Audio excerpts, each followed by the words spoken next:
ഒരു മിനിറ്റ്, ഇതൊരു ഇൻസ്റ്റാഗ്രാം വീഡിയോയ്ക്ക് വേണ്ടിയാണ്. ജസ്റ്റ് പേരൊന്ന് പറയാമോ? താങ്കളുടെ പേര്? ലക്ഷ്മി. ലക്ഷ്മി ഒരു കാര്യം ചെയ്യുമോ? ഏറ്റവും ഫേവറേറ്റ് ആയിട്ടുള്ള ഒരാൾ, ഏറ്റവും ഫേവറേറ്റ് ആകണമെന്നില്ല, പരിചയമുള്ള ഏതെങ്കിലും ഒരു വ്യക്തിയുടെ പേര് ഒന്ന് മനസ്സിലാലോചിക്കണം. ഒന്ന് ആലോചിക്കാമോ? മനസ്സിലാലോചിക്കുക, പറയരുത്, ചുണ്ടനക്കരുത്, ആ പേര് മാത്രം ഒന്ന് മനസ്സിലാലോചിക്കുക. ഇനി ആ വ്യക്തിയെ പറ്റിയുള്ള കാര്യങ്ങളെല്ലാം ഒന്ന് മനസ്സിലാലോചിക്കുക. ജസ്റ്റ് ഒന്ന് കണ്ണിലേക്ക് തന്നെ നോക്കിയാൽ ആ വ്യക്തി ലക്ഷ്മിയേക്കാൾ അല്പം പൊക്കം കുറഞ്ഞൊരാളാണ്. ലക്ഷ്മിക്ക് എത്ര വയസ്സായെന്നൊന്ന് പറയാം. താങ്കൾക്ക് എത്ര വയസ്സാണ്?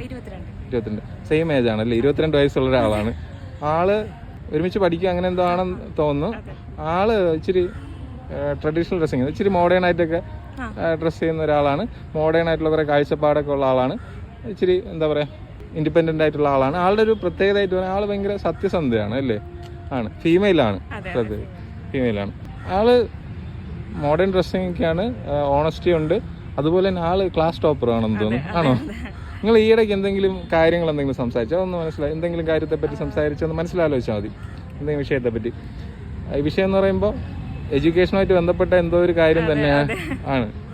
ഒരു ഡൗട്ട് ചോദിക്കട്ടെ, കോളേജിൽ കൂടെ പഠിച്ച ആളാണോ? അങ്ങനെ എന്തെങ്കിലും അല്ല, പക്ഷേ സംസാരിച്ച് കോളേജുമായിട്ട് ബന്ധപ്പെട്ട എന്തോ ആയിട്ടാണ് സംസാരിച്ചത്.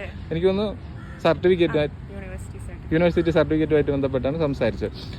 ഇതുമായിട്ട് ഒരു ബന്ധമില്ലാത്തൊരു കാര്യം.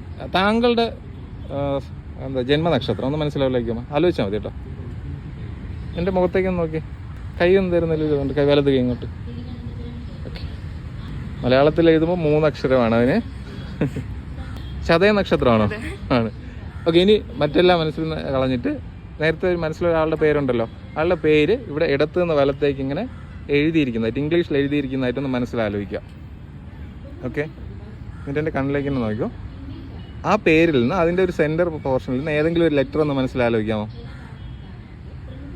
2 ലെറ്റർ അങ്ങോട്ടും ഇങ്ങോട്ടും കടന്നു. ഇപ്പം മനസ്സിലുള്ളത് യു ആണ്, ശരിയല്ലേ? ആണ്, യു അല്ലേ ഇപ്പം മനസ്സിലാലോചിക്കുന്നത്? ആണ്. യു ഏകദേശം എനിക്ക് തോന്നുന്നു മൂന്നാമത്തെ ലെറ്ററാണ് യു എന്ന് തോന്നുന്നു.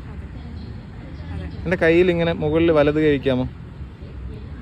എൻ്റെ കണ്ണിലേക്ക് തന്നെ നോക്കുക, ഒരു ദീർഘശ്വാസം എടുക്കുക, പുറത്തേക്ക് വിടുക. ലക്ഷ്മി, ആരാണ് അനുഷ? ഫ്രണ്ടാണ്. അനുഷ എന്നല്ലല്ലോ വിചാരിച്ചു. ഓക്കെ, ഇനി ലക്ഷ്മി, ഈ ഒരു വീഡിയോയിൽ പാർട്ടിസിപ്പേറ്റ് ചെയ്തതിൻ്റെ ഭാഗമായിട്ട് ഞാൻ ഒരു ഗിഫ്റ്റ് തരാം. ഇതാണ് ആ ഗിഫ്റ്റ്. ഈ ഗിഫ്റ്റ് ഇപ്പോൾ തുറന്നു നോക്കരുത്.